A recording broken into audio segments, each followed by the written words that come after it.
શ્રીમદ ભાગવત છઠ્ઠો સ્કંદ બીજો અધ્યાય. વિષ્ણુના દૂતોએ કરેલું ભાગવત ધર્મનું નિરૂપણ અને અજામિલનું પરમધામ ગમન. શ્રી શુકયુવાચ એવં તે ભગવદ્દૂતા યમદૂતાભિભાષિતં ઉપધાર્યાથ તાન રાજન પ્રત્યાહુર્નયકો વિદા.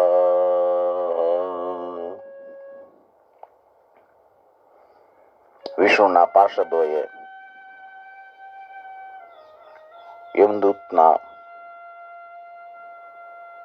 યમના દૂતો છે એને ભગાડ્યા.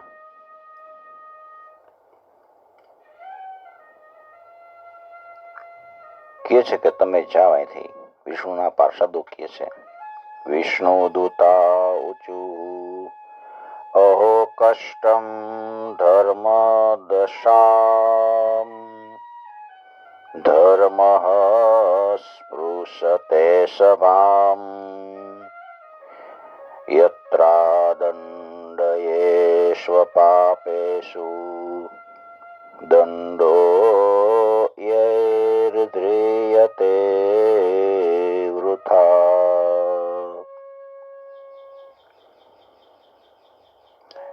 કે એમના દૂતો મોટા આશ્ચર્યની વાત તો એ છે અને દુઃખની વાત એ છે કે ધર્મજ્ઞની સભામાં અધર્મ પ્રવેશે છે. કારણ કે અહીંયા નિરપરાધ અને અદંડનીય વ્યક્તિઓ છે એને દંડ આપવામાં આવે છે ખોટે ખોટો. જે પોતાના રક્ષક છે, શાસન છે, સમદર્શી છે, પરોપકારી છે,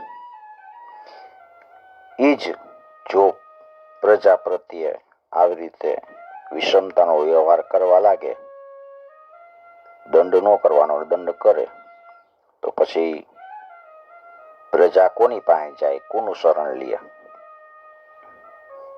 સત્પુરુષો જેવું આચરણ કરે ને એવું સાધારણ લોકો આચરણ કરે. એ પોતાના આચરણથી જ કર્મને ધર્માનુકૂળ પ્રમાણિત કરી દે છે. લોકો એનું જ અનુકરણ કરવા લાગે. યદ્યદાચરતે શ્રેયાન નીતરસ્તદીહતે સયત પ્રમાણમ કુરુતે લોકસ્તદનુવર્તતે. સાધારણ લોકો છે પશુની જેમ ધર્મ અને અધર્મનું રૂપ જાણ્યા વગર જ કોઈ સત્પુરુષ ઉપર વિશ્વાસ કરી લે કે સત્પુરુષ કે એ વાત સાચી. પોતે ધર્મ અધર્મ કાંઈ જાણતા ન હોય એટલે સત્પુરુષના ખોળામાં માથું મૂકીને નિર્ભય અને નિશ્ચિંત થઈને સૂઈ જાય. અને એ સત્પુરુષ દરેકનું વિશ્વાસ પાત્ર હોય છે. જેને મિત્ર ભાવે પોતાનો હિતેશુ સમજી અને આત્મસમર્પણ કરી દીધું હોય એવા અજ્ઞાની જીવની સાથે કેવી રીતે વિશ્વાસઘાત કરી શકે એ સત્પુરુષ? આ અજામિલે તો કરોડો જન્મના પાપ રાશિનું પૂરેપૂરું પ્રાયશ્ચિત કરી લીધું. કેટલું એને પાપ કર્યું છે, પ્રાયશ્ચિત થઈ ગયું.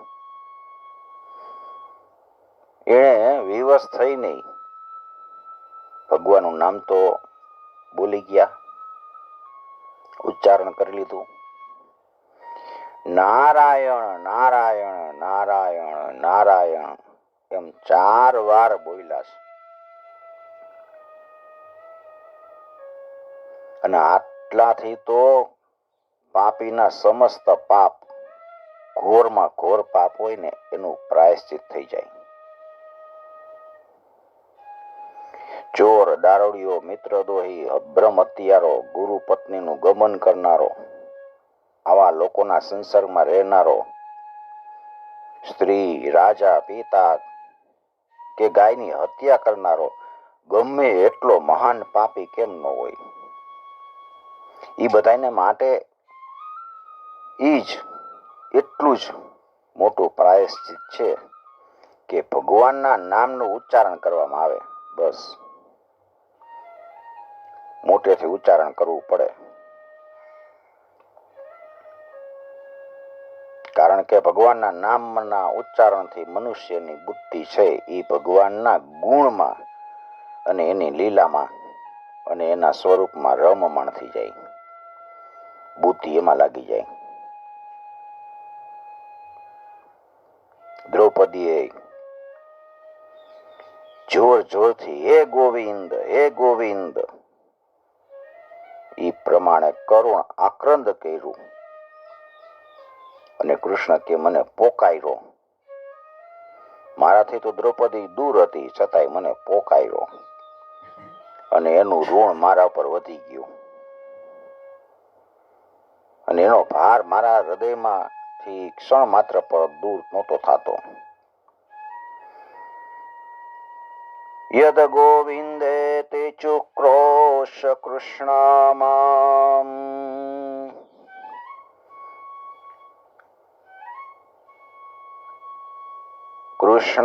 કૃષ્ણમામ દુર્વાસિનમ ઋણમે તત પ્રવૃદ્ધમ મે હૃદયાનાપસર્પતિ. ખાલી એક વાર તમે ગોવિંદ, દામોદર, માધવ, કૃષ્ણ, રામ જોરથી ઉચ્ચાર કરીને બોલી જાઓ, પાપ બધા વયા જાય અને ભગવાન પ્રત્યે આત્મીય બુદ્ધિ થઈ જાય. બ્રહ્મવાદી ઋષિઓ તો પાપના પ્રાયશ્ચિત કેટલાય બતાવ્યા છે, કૃચ્છ, ચંદ્રાયણ વગેરે બતાવ્યા છે વ્રત કરવાના. પણ એ પ્રાયશ્ચિત તમે કરો તો પાપીની એવી જળ મૂળથી શુદ્ધિ નથી થતી, જળ મૂળનો નાશ થઈ જવો જોઈએ. પણ ભગવાનનું નામ છે એ નામ સાથે ગુંથાયેલા પદ, એનું ઉચ્ચારણ કરવાથી જળ મૂળથી શુદ્ધિ થઈ જાય.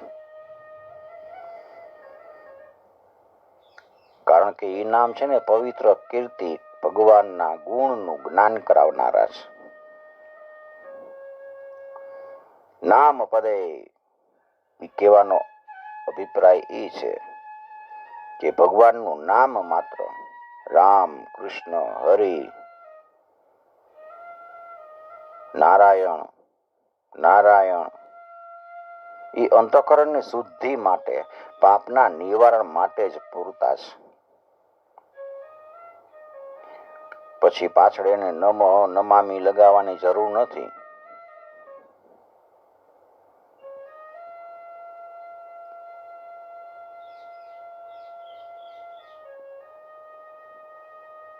ભગવાનના નામ કેટલાય છે, એમાંથી કોઈ પણ એક નામનું સંકીર્તન કરો.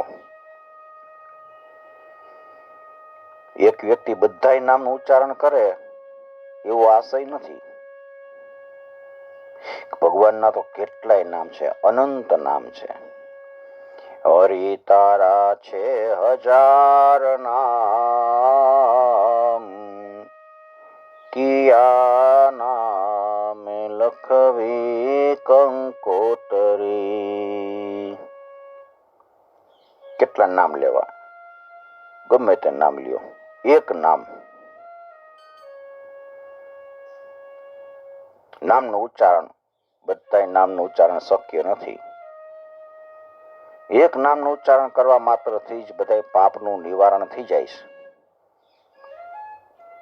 પણ પૂર્ણ વિશ્વાસ ન હોય ને એટલે તથા નામનું ઉચ્ચારણ કર્યા પછી પણ પાપ કરવાને કારણે આપણને એનો અનુભવ નથી થતો. આપણે નામ બોલી જાય ભગવાનનું જોશથી, પછી આપણે પછી વાળા પાપ કરવા માંડી, એટલે આપણને અનુભવ ન થાય.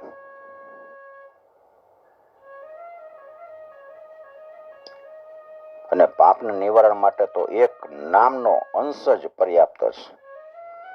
જેમ કે તમે રામ બોલો, એમાં રા આવે ને એટલે મ તો એની મેળાએ આવી જાય. મરતી વખતે અર્થ બરાબર, મરતી વખતેનો અર્થ બરાબર મરવાની ક્ષણે જ એવું નથી થતો. કારણ કે મરવાની ક્ષણે જેમ કૃચ્છ, ચંદ્રાયણ વગેરે વ્રત કરવામાં ટાઈમ નથી હોતો અને વિધિ નથી થઈ શકતી, એવી જ રીતે નામોચ્ચારણ પણ થઈ નથી શકતું. તમે બીજા કોઈ વ્રત તો કરી ન શકો, તો મરતી વખતે પૂરેપૂરું નામે નથી લેવાતું, ખાલી રા બોલાઈ ગયું એટલે તમારું કામ પૂરું.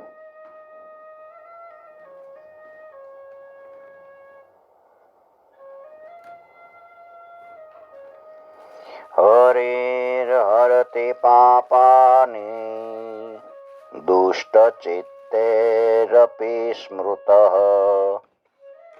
અનિચ્છાયાપી સંપૃષ્ટો દહત્યેવ હિ પાવક.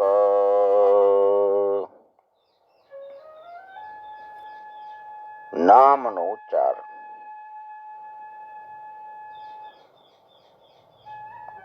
કરી એટલે એ ભગવાનના ગુણનું જ્ઞાન કરાવનારા છે. મારા ઉપર શ્રદ્ધા રાખે, ભગવાન એમ કે છે, શ્રદ્ધા રાખો.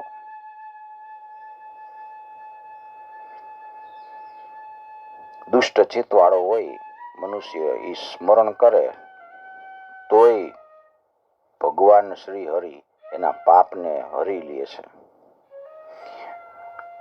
અજાણતામાં કે અનિચ્છાપૂર્વક સ્પર્શ કરતા અગ્નિ ઉપર આપણો હાથ પડે કે પગ પડે તો આપણને દજાડે જ છે. એવી રીતે નામનું ઉચ્ચારણ પાપનું નિવારણ કરે જ છે. એનું અન્ય કોઈ ફળ નથી. નામ તમે બોલો એટલે તમારા પાપ, અનેક જન્મના પાપ છે ને, એ જાય છે. આપણે એમ માની કે એનું કઈ ફળ નથી, ખાલી રામ રામ રામ રામ બોલે રાખે છે, એવી ધારણા છે ને, ભ્રમ ભરેલી છે. શાસ્ત્રમાં કીધું છે, સુકૃદુચ્ચરિતમ યેન હરિરીત્ય અક્ષરદ્વયમ. બે જ અક્ષર હરિ, એનું ઉચ્ચારણ કરી લીધું તો મોક્ષ પ્રાપ્તિ માટે વર્તુળ બાંધી લીધું, પરિકર બાંધી લીધું, કમર કસી લીધી.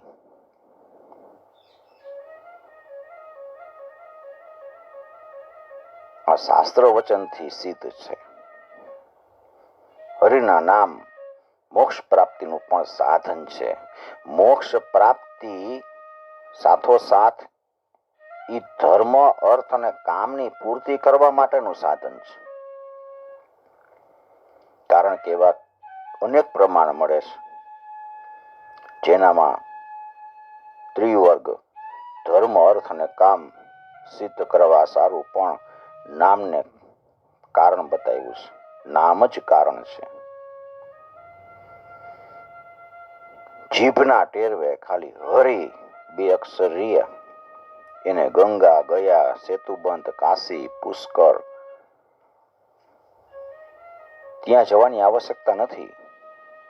તીર્થયાત્રામાં સ્નાન કરવું વગેરેનું ફળ ભગવાનના નામના ઉચ્ચારણથી જ મળી જાય છે. તમે ત્યાં જઈને સ્નાન કરો અને ખાલી અહીંયા હરિ એમ બોલો એટલે બે સરખું થઈ ગયું. હરિ બોલી લ્યો એટલે બધાય વેદનું તમે અધ્યયન કરી લીધું. આ બે અક્ષર જ.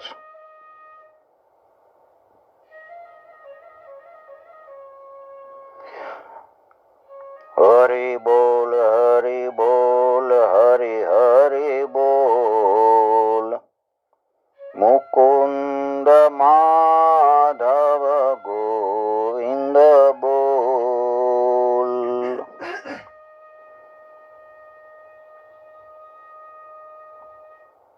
હરિ બે અક્ષર છે. મૃત્યુ પછી પરલોકના માર્ગે પ્રયાણ કરનારા પ્રાણ માટે પાથેય છે. સંસાર રૂપી રોગ માટે સિદ્ધ ઔષધ છે.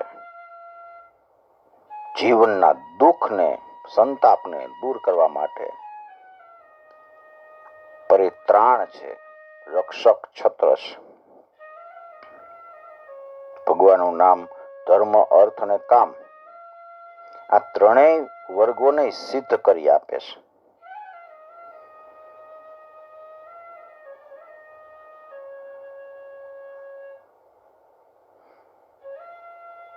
અને હરિનું નામ તમે બોલો તો અશ્વમેઘ યજ્ઞ કર્યાનું ફળ મળી જાય.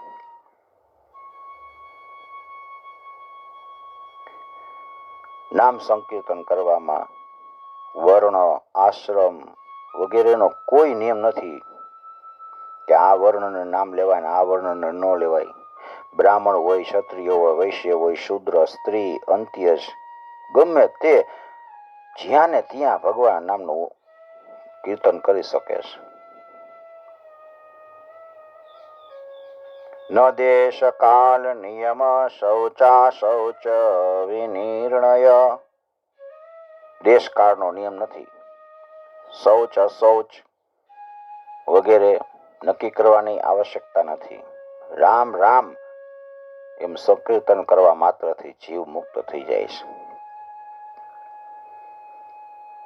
રાજન, યજ્ઞ, દાન, તીર્થ, સ્નાન, વિધિપૂર્વકનો જપ એ કરવા માટે શુદ્ધ કાળ પવિત્ર સુતા કોઈ નિયમ નથી. તમે સુતા સુતાય બોલી શકો. ખાતા પીતા જપ કરતા કરતા કૃષ્ણ કૃષ્ણ કૃષ્ણ એમ નામ સ્મરણ કરો ને તો પાપમાંથી છૂટી જાય. પવિત્ર હોય કે અપવિત્ર હોય ગમે તે અવસ્થામાં કૃષ્ણનું નામ જ મંગલ છે. કૃષ્ણેતિ મંગલમ નામ યસ્ય વાચી પ્રવર્તતે ભસ્મી ભવન્તિ સદાસ્તુ મહાપાતક કોટય. ગમે એવા કરોડો મહાપાપનો પુંજ હોય ને એ તત્કાળ ભસ્મીભૂત થઈ જાય છે.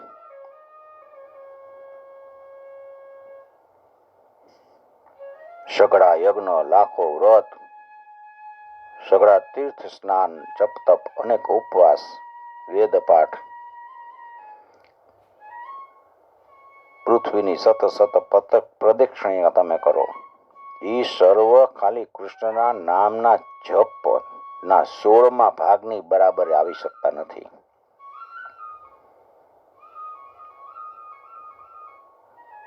આ ફળ છે નામનું.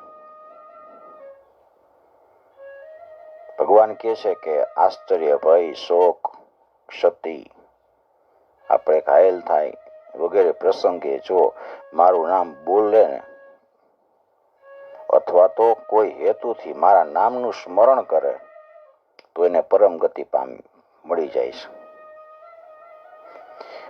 મૃત્યુ કે જીવન ગમે ત્યારે ક્યારેય પણ ભગવાનના નામનું સ્મરણ કરનારા મનુષ્યો એના પાપનો પુંજ તત્કાળ નાશ પામે છે. રોજ એક નિયમ લ્યો, અડધી કલાક કલાક ખાલી પ્રેમથી ભગવાનનું નામ સ્મરણ કરે આ અજામિલ તો બીકનો માયરો બોલી ગયો તો એને આટલું ફળ મળી ગયું. આપણે પ્રેમથી ભગવાનનું નામ સ્મરણ કરી તો કેટલું ફળ મળે.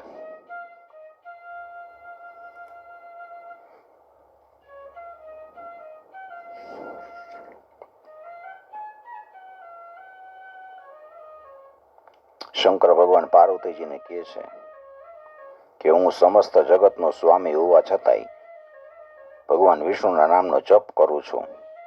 હું હાચું કહું છું કે જીવ માટે ભગવાન શ્રી હરિ સિવાય કર્મકાંડ વગેરે કોઈ પણ રીતે ગતિ જ નથી થતી. હરિ સિવાય ગતિ નથી એની. આ વાત આગળ બતાવશે. સતયુગમાં ધ્યાનથી ભગવાન મળે, ત્રેતામાં યજ્ઞથી મળે, દ્વાપરમાં પૂજન અર્ચનથી મળે. એ ફળ કળિયુગમાં માત્ર ભગવાનના નામથી મળે છે. અને કળિયુગ છે એ તો દોષનો ભંડાર છે. પણ એનો એક મહાન ગુણ એ છે કે કૃષ્ણનું સંકીર્તન માત્ર જ જીવને બંધનમાંથી મુક્ત કરી દે છે, પરમાત્માને પામી લે છે. એકવારના નામોચ્ચારનો મહિમા આવી રીતે બતાવવામાં આવ્યો છે. એકવાર પણ એમ કીધું છે.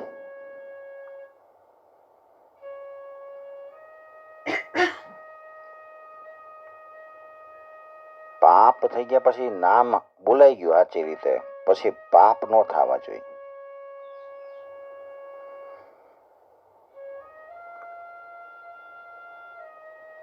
કેટલાય માણસો થોડીક વાર નામ લઈ લે પછી વળી પાપ કરે બહાર નીકળીને. પાપ બંધ થઈ, ભગવાનને કહેવાનું કે મારાથી હવે પાપ બંધ થઈ જાય, બસ હું તમારું નામ સંકીર્તન કરું છું. નહીતર તો નામ સંકીર્તન કરી પાપ ધોવાઈ ગયા પાછા વળી પાપ કરવા જાય ને તો ભગવાન વધારે દંડ મારે. આ તો વળી તો રોગ ક્યાંથી મટે? રોગને મટાડવો હોય તો દવા પીતા હોય તો ચરી પાડવી પડે.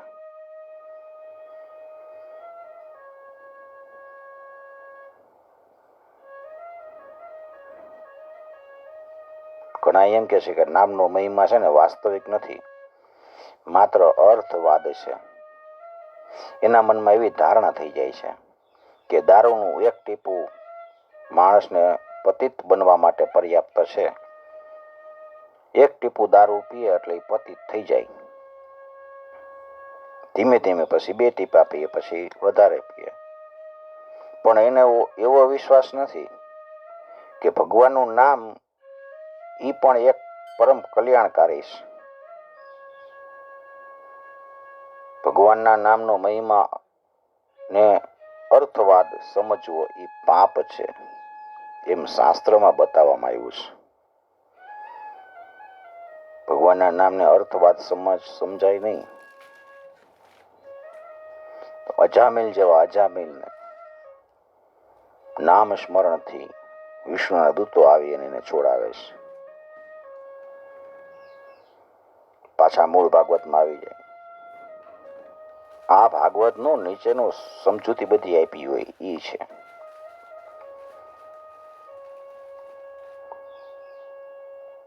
પાછા 12મા શ્લોકમાં નૈકાંતિકમ તદ્વે કૃતે નિષ્કૃતે મનઃ પુનર્ધાવતે ચેદ સત્પથે તત્કર્મનિર્હારમભીપ્સતામ હરે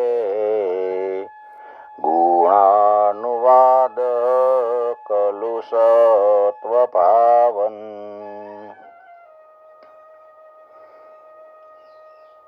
એકવાર પ્રાયશ્ચિત કર્યા પછી મનને ફરીથી કુમાર્ગેથી વાળી લેવાનું અને પાછું કુમાર્ગ તરફ વળી જાય, પાપ તરફ દોડે તો એ ચરમ સીમાનું પૂરેપૂરું પ્રાયશ્ચિત નથી. ચરમ સીમાનું પ્રાયશ્ચિત કરી લો.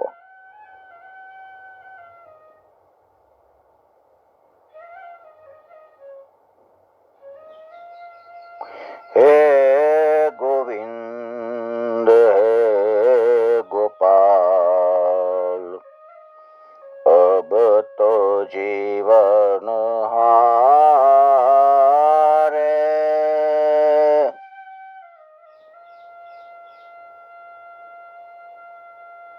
પછી પાપ તરફ નહીં જવાનું, ચરમ સીમાનું પ્રાયશ્ચિત કરી લેવાનું. જે લોકો એવું પ્રાયશ્ચિત કરવા ઈચ્છે છે કે જેનાથી પાપ કર્મ અને વાસનાનું મૂળ જ ઉખડી જાય, વાસનાનું મૂળ ઉખડી જાય, એને ભગવાનના ગુણનું કીર્તન ગાન કરવું જોઈએ. એનાથી ચિત્ત છે એ શુદ્ધ થઈ જાય છે. એ એમના દૂતો અજામીલને ન લઈ જાઓ, અને પ્રાયશ્ચિત કરી લીધું છે, કારણ કે એને મરતી વખતે ભગવાનના નામનું ઉચ્ચારણ કરી લીધું. મોટા મોટા મહાત્મા પુરુષો એ વાત જાણે છે કે સંકેત ખાતરે, ઉપાસ ખાતર, રાગ આલાપવા ખાતર, તમે રાગમાં આમ ગાવાનો ટ્રાય કરો ને, ઓમ નમો ભગવતે વાસુદેવાય,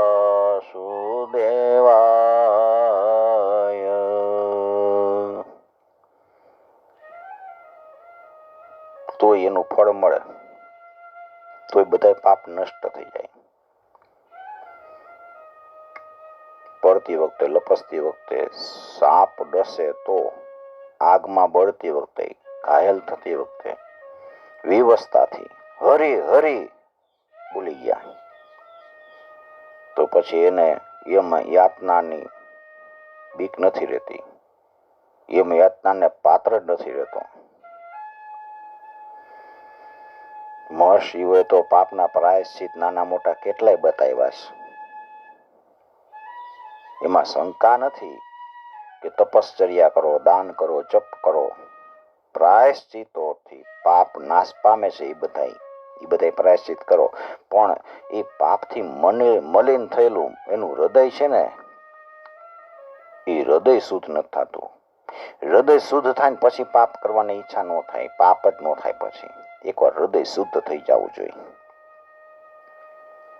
તમે તપ કરી લ્યો, દાન કરી લ્યો, જપ કરી લ્યો, હૃદય શુદ્ધ નહીં થાય. હૃદય શુદ્ધ તો જોશથી નામ ઉચ્ચાર કર્યો એનાથી જ થાય છે.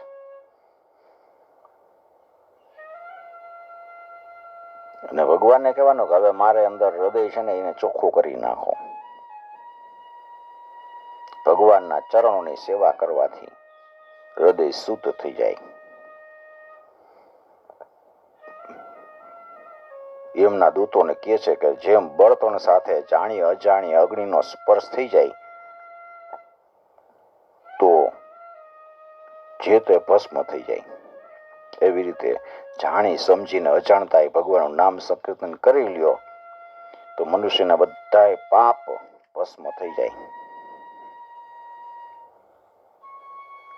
કોઈ મનુષ્ય છે એ પરમ શક્તિશાળી અમૃત હોય, એનો ગુણ જાણતો ન હોય કે આનો ગુણ શું છે, તો એ અમૃત ને જાણતા અજાણતા પીએ તો એ પીનારને તો એ ચોક્કસ ગુણદાયી થઈ જાય.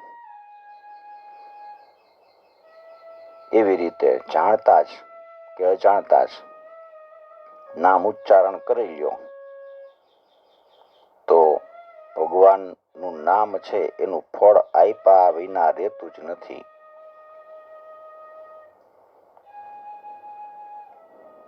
સુખદેવજી કહે છે કે રાજન, આવી રીતે ભગવાન વિષ્ણુના પાર્ષદોએ ભાગવત ધર્મનો પૂરેપૂરો નિર્ણય દૂતને કહી દીધો.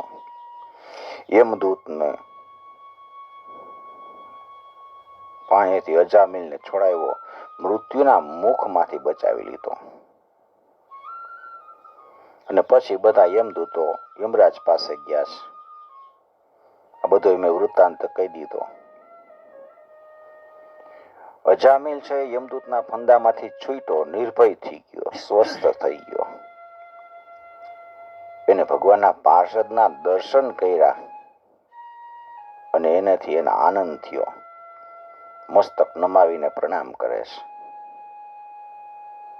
સુખદેવજી મહારાજ કહે છે, પરીક્ષિત, ભગવાનના એ પાર્ષદોએ જોયું કે અજામિલ કંઈક કહેવા માંગે છે અને કંઈક કેવું છે. એ કંઈક કહેવા ગયો ને ત્યાં તો ઓલા પાર્ષદો બધા અદૃશ્ય થઈ ગયા. અજામિલે બધું સાંભળી લીધું. હવે શું થાય? વયા ગયા. એને ધર્મનું શ્રવણ કરી લીધું. ધર્મ શું છે? ભગવાનનો મહિમા, નામનો મહિમા સાંભળી લીધો. એટલે એના હૃદયમાં ભક્તિનો ઉદય થઈ ગયો. ભક્તિ જાગૃત થઈ ગઈ. પોતે પાપ કર્યા છે ને પાપ યાદ આવી ગયા. પસ્તાવો થવા લાગ્યો. વિચારવા લાગ્યો, અરે રે, હું ઇન્દ્રિયનો કેવો દાસ છું. એક દાસીના ગર્ભથી પુત્ર ઉત્પન્ન કરીને મારું પોતાનું બ્રાહ્મણત્વ મેં નષ્ટ કરી દીધું. તો બહુ મોટા દુઃખની વાત છે. ધિક્કાર છે મને વારંવાર ધિક્કાર છે. હું સંત વડે નિંદિત થઈ ગયો. હું પાપાત્મા છું. મેં પોતાના કુળ ઉપર કલંકનું ટીકું લગાડી દીધું.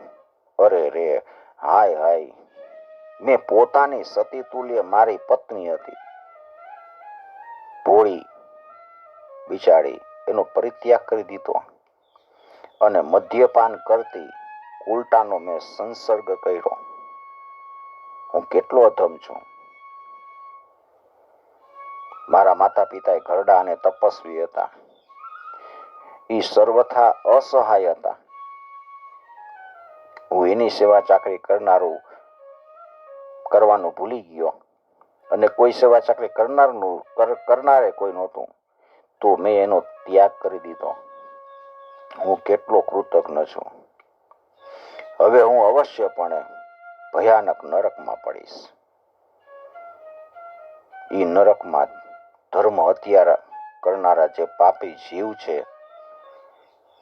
કામી પુરુષો, એ બધાય અનેક પ્રકારની યમયાતના ભોગવે છે. ત્યાં હું પડીશ. પણ મેં આ જોયું એ શું હતું? દ્રશ્ય હતું કે સ્વપ્ન હતું કે જાગૃત અવસ્થાનો પ્રત્યક્ષ અનુભવ છે? હમણાં હાથમાં ફંદો લઈને જે મને ખેંચતા હતા એ ક્યાં ગયા? હમણાં તો એ મને પોતાના ફંદામાં ફસાવીને પૃથ્વીની નીચે લઈ જતા હતા. પૃથ્વીની નીચે નરક છે ને, કાલે જ આપણે જોયો આગના વિડીયોમાં. પણ આ સુંદર 4 સિદ્ધ પુરુષો આવ્યા અને મને છોડાવ્યો. એ ક્યાં ગયા?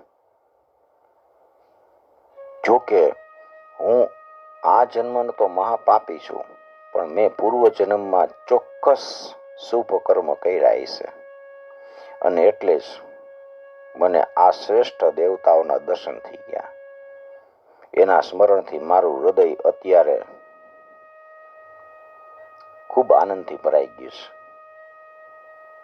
હું કુલટા ગમન કરનારો અત્યંત અપવિત્ર છું. પૂર્વજન્મના પુણ્ય ન કર્યા હોત તો મરતી વખતે મારી જીભે ભગવાનનું નામ ક્યાંથી આવત? ક્યાં મહાકપટી, પાપી, નિર્લજ, બ્રહ્મ તેજને હું નષ્ટ કરનારો હું ને ક્યાં ભગવાનનું નામ, નારાયણનું નામ? સાચે જ હું તો કૃતાર્થ થઈ ગયો.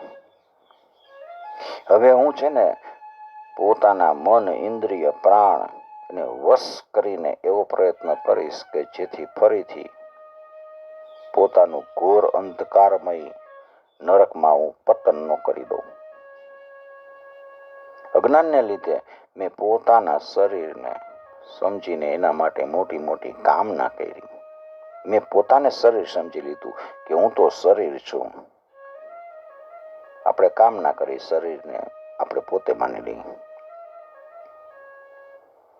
અને એ કામના પૂરી કરવા માટે અનેક કર્મ કર્યા. એનું ફળ છે બંધન. કામના પૂરી કરવા માટે જે કર્મ કરે ને એ બંધન જ છે. હવે હું બંધનને કાપી નાખીશ. સમસ્ત પ્રાણીનું હિત કરીશ. વાસનાનું શમન કરી દઈશ. સૌની સાથે મિત્રતાનો વ્યવહાર કરીશ. દુઃખીઓ પર દયા કરીશ. અને સંપૂર્ણપણે આત્મસંયત રહીશ.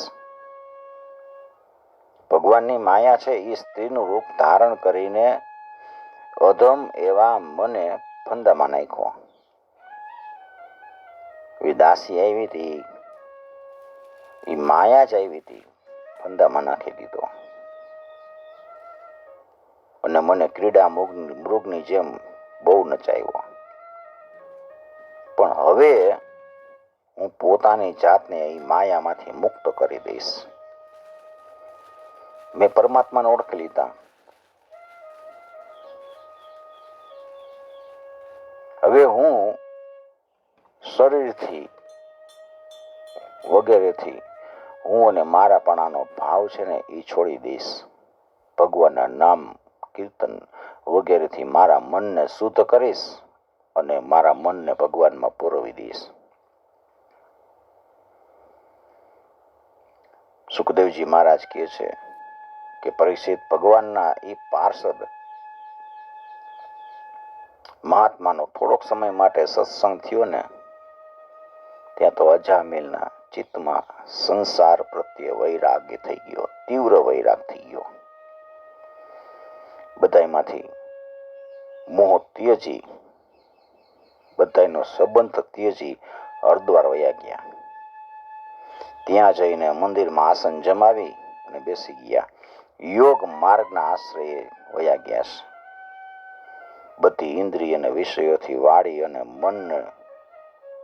ઇન્દ્રિયોને મનમાં લીન કરી અને મનને પછી બુદ્ધિમાં લગાડ્યું અને પછી આત્મચિંતન કરીને બુદ્ધિને વિષયોથી અલગ કરી દીધી.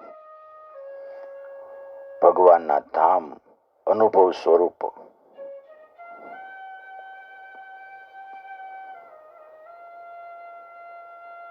પરબ્રહ્મ બુદ્ધિને જોડી દીધી. અજામિલની બુદ્ધિ જ્યારે ત્રિગુણમય પ્રકૃતિથી અતીત થઈ અને ભગવાનમાં સ્વરૂપમાં સ્થિત થઈ ગઈ, ત્યારે એને જોયું કે એ ચારેય પાર્ષદો જે એને પેલા જોયા હતા એ પોતાની સામે ઉપસ્થિત છે. અજામિલે માથું નમાયું, પ્રણામ કર્યા અને પછી તીર્થસ્થાનમાં જઈ ગંગા કિનારે પોતાના શરીરનો ત્યાગ કર્યો છે. અને પછી ભગવાનનું સ્વરૂપ, પાર્ષદનું સ્વરૂપ એને પ્રાપ્ત કરી લીધું.